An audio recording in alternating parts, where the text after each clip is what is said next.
百无一用是书生。这是一句曾经在古老传统的客家社会里所流传的一句话。然而，曾几何时，在米农的客家小镇里，却还保有着客家文化中特有的传统。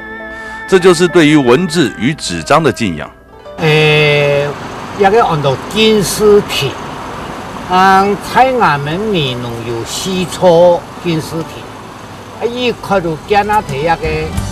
高矮偏压的体光，做一个金丝体做嘛个喏，我头摆有一个像梁的人个啦，梁气光，伊还能担头去酿竹丝、酿牛丝，去做皮料法国都讲那个纸，因比的酿那个牛丝对方啦，冇得竹丝啦，酿嘛这个嘞。伊都安尼去甲法国度，讲那个对那个文人，佢像无尊敬文人，安尼个感觉啦。嗰个对那个有一面讲头摆人按辛苦研究制作那个纸张出来，本日的图书人按方片有瑕疵结果呢，那个纸张亚嘛这个牛丝、竹丝行，佢像无尊敬到文人。按过呢，又冇爱惜纸张，一个人爱读书，爱难得，一经济爱好，又爱向前上高，所以呢，应该要好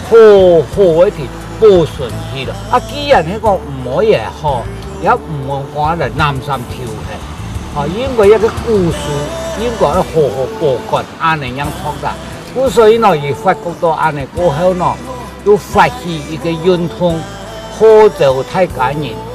讲字呀，冇南山跳那十分冇用的字呀，集中起来一个素材手，冇同一个一般的每个东西一个废弃物啦，冲下手，安尼讲表示对一个文人冇尊敬安尼个意思。所以因为有一个金丝体，之所以因为错那个东西呢，都可能都。米农当地一个所在，当时会从事文教啦，因为讲读书，因为出现安尼个意思啊。也许很矛盾，但我想那是咱们客家祖先对于古人造纸造字的一种尊敬与感恩吧。毕竟对当时的环境而言，由于纸张的取得不易，更因为教育的不普及，文字对于老祖先们来说是神圣的。因为他们真实的记录了一切生活中的点点滴滴。最头摆，我们汉人队咧，就黑拉提咧，所以讲体解。若我黑拉提喏，也顺便就含那个米农河，用水个方便啦，头摆冇浆，洗，用水都可河八方的水，很多逐水草而居啊，全世界的人。一个那个最早有黑人的素材，就喺条水身边啦。这两位头摆最老热，两片都上架上点。老街，一条老老的街，原本商家林立的繁华景象，虽然早已不复存在，可是对于曾经经历过那一段光荣历史的街坊邻居们来说，总会提起那段值得细细品味的年少时光。而老人家的心里，美浓镇永安街永远就是他们心目中的第一格。我们一只个按照美浓的后来，一只个太多树头摆一块都火房屋，一块都我们传统的火房屋，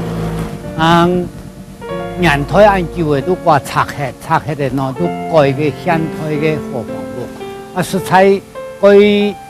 出得安尼保留的物个一块还有保留下。时代的变迁，如今老街也静悄悄的躺在那属于他自己的地方，看着人潮散尽，却散不尽那特有的客家风情，永久保安的永安街。